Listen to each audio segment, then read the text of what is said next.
छोड़ने से साफ इनकार कर दिया। डील पर संकट है, मध्य पूर्व में तनाव है और एक बार फिर बढ़ने के आसार है। मध्य पूर्व में शांति की कोशिशों में बड़ा झटका लगा है। अमेरिका की मध्यस्थता में इजरायल और लेबनान के बीच हुए फ्रेमवर्क समझौते को लेबनान के प्रभावशाली सशस्त्र संगठन हिजबुल्लाह ने पूरी तरह खारिज कर दिया है।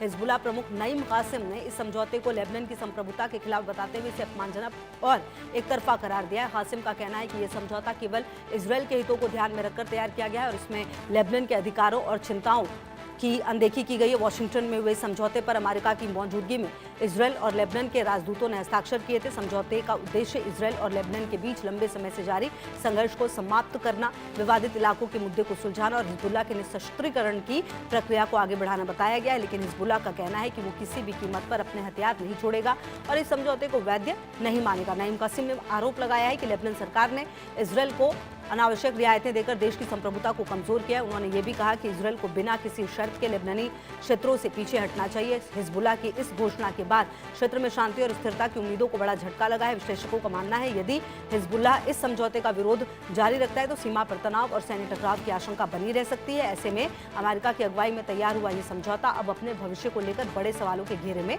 आ गया है। तो हिजबुल्लाह ने जो डील है एक तरह से वो ठुकराई है और डील पर जो संकट है वो अब गहराता हुआ नजर आ रहा है। और ऐसे में बड़ी बात ये भी है कि क्या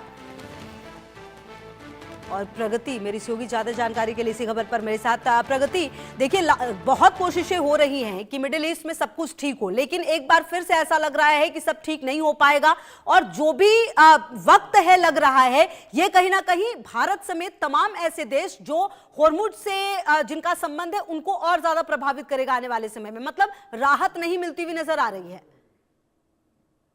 जी, सीधे तौर पर तो भारत इस संघर्ष का हिस्सा नहीं है, लेकिन पश्चिम एशिया में बढ़ता तनाव भारत पर अप्रत्यक्ष असर जरूर डाल सकता है। सबसे पहला असर ऊर्जा और तेल की कीमतों पर पड़ सकता है।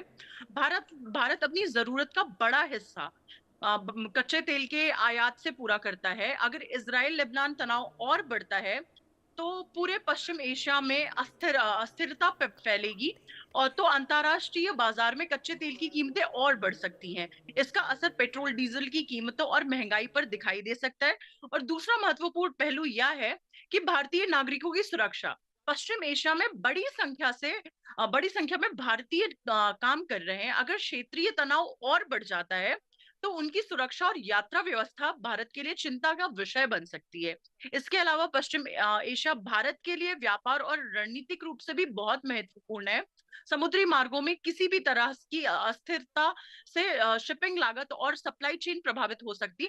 हालांकि अभी तक ऐसा कोई संकेत नहीं है कि इस संघर्ष पर इस संकेत का भारत पर तत्काल बहुत बड़ा प्रभाव पड़ेगा। लेकिन भारत सरकार और अंतरराष्ट्रीय समुदाय की नजर इस बात पर जरूर रहेगी कि यह तनाव कितना बढ़ेगा और क्या यह किसी बड़े क्षेत्रीय संघर्ष में बदल सकता है। बिल्कुल। और प्रगति कहीं ना कहीं अब देखना यह भी होगा कि जो डील की जा रही है लगातार कोशिश ये है कि जो शांति है वो हो पाए, वो नहीं हो पा रही। लेकिन आने वाले समय में क्या आपको लगता है कि अमेरिका की तरफ से कोई भी ऐसे कदम उठाए जाएंगे? क्योंकि इजरायल के लिए लेबनान पर हमला रोकना ये नेक्स्ट टू इम्पॉसिबल है। देखिए, इस पूरे घटनाक्रम में अमेरिका की भूमिका एक मध्यस्थ की रही है।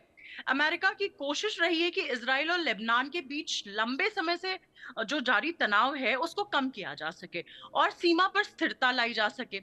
उसी उद्देश्य से अमेरिका मध्यस्थता में इजराइल लेबनान फ्रेमवर्क समझौता तैयार किया गया था। डोनाल्ड ट्रंप प्रशासन की प्राथमिकता पश्चिम एशिया में संघर्षों को सीमित करना और कूटनीतिक समझौतों के जरिए क्षेत्र में स्थिरता बनाने की कोशिश में लगी रही है। अमेरिका चाहता है और चाहता था कि इजराइल की सुरक्षा चिंताओं को दूर किया जा सके और दक्षिणी लेबनान में ऐसी व्यवस्था बने जहां हिंसा दोबारा ना भड़के। लेकिन हिजबुल्लाह ने इस समझौते को खारिज कर दिया है। हिजबुल्लाह नेता बहुत नईम शुक्रिया प्रगति आपका इन तमाम जानकारियों के लिए और साथ जुड़ने के लिए।